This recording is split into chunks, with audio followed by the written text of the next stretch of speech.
మీరు అంటే రవితేజ గారితో శ్రీనివాట్ల గారితో మీ జర్నీ స్టార్ట్ అయింది వెంకీతోటి యాక్చువల్గా. అవును. అక్కడి నుంచి 5 సినిమాలు అందరినీ మమ్మల్ని కింద పడి థియేటర్లకు వెళ్ళిన ప్రతి ఒక్కళ్ళకి 5 సినిమాలే కదా, 5-6 సినిమాలు కదా సార్. అక్కడి నుంచి దూకుడు వరకు 5 కదా అంతే.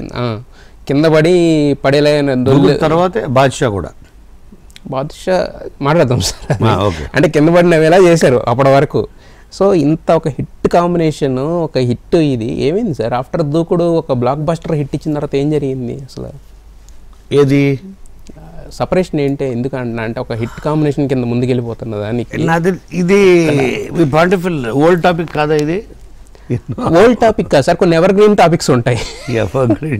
అంటే కోన గారు ఏదైనా మాట్లాడేసే వ్యక్తి ముందు మేము అక్కడ కూడా దాపరికాలు ఎందుకు? అదే అది కాదు, అది చెప్తారు కదా కొన్ని ఏమంటారు, కొన్ని ఆ టైం అంటే ఇక్కడ ఎవరు రైట్ ఎవరు రాంగ్ ఆ టైంకి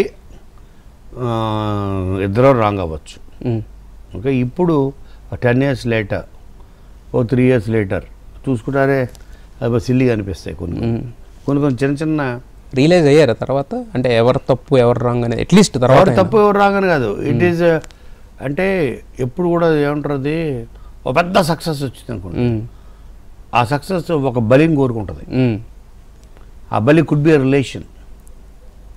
ఆ పెద్ద సక్సెస్ ప్రతి సక్సెస్ ఒక బలి కోరుకుంటుంది అని నమ్ముతా. అది అది పర్సనల్ లైఫ్లో అవ్వచ్చు, మన ప్రొఫెషనల్ లైఫ్లో అవ్వచ్చు. ఓకే. ఒక సక్సెస్ వచ్చినా భయపడాల్సిందే. 100%.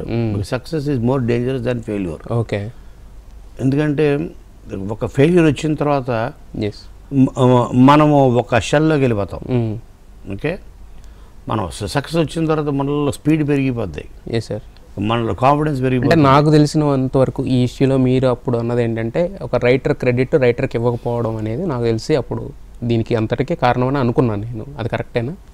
There are so many reasons. అది కూడా ఒకటి అంతే. సో అది పెద్ద భూతత్వంలో పెట్టి చూడాల్సిన విషయం కాదని నాకు ఇప్పుడు అనిపిస్తుంటుంది. But credit is something. నేను ఆ విషయంలో చాలా ఇదిగా ఉండేవాడిని. అంటే రచయితలో వాళ్ళ హక్కుల కోసం ఒక హక్కుల పోరాటం చేసిన ఒక రచయితను నేను.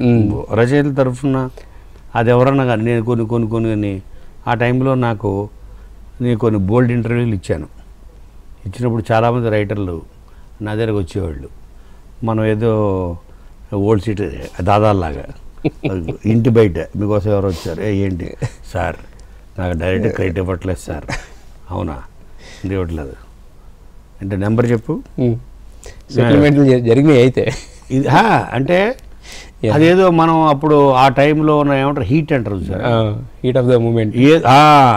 అంటే ఒక రచయితల కోసం పోరాడడం కోసం రచయిత సహరచయిత అనే ఒక బ్రాండ్ పడిపోయి మనకు ఒక దాని పెదరాయుడు సింహాసనం వేసేసి మనల్ని కూర్చోబెట్టేసి చేతిలో ఫోన్ పెట్టేసి కొంటూ ఫోన్లు. అంటే మన settlement only for the rights.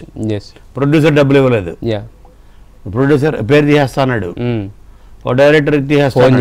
నేను డైరెక్టర్ ఫోన్ చేయడమే సార్ ఏంటి సార్ ఇది. మరి ఇండస్ట్రీలో బ్యాడ్ ఏం అవ్వలేదు మీకు? అది బ్యాడ్ అంటే మనము వెరీ రైట్ సైడ్. బట్ కాకపోతే ఇప్పుడు ఎదటోడిని ఒక డైరెక్టర్కి ఫోన్ చేస్తే అతను ఇగో హట్ అవుతుంది కదా రేపు పొద్దున్న కోణం ఎక్కడ. కొత్త డైరెక్టర్స్ అందరూ. నేను చెప్పేది ఏంటంటే అలానే నువ్వేంటి అలా కాదు సార్.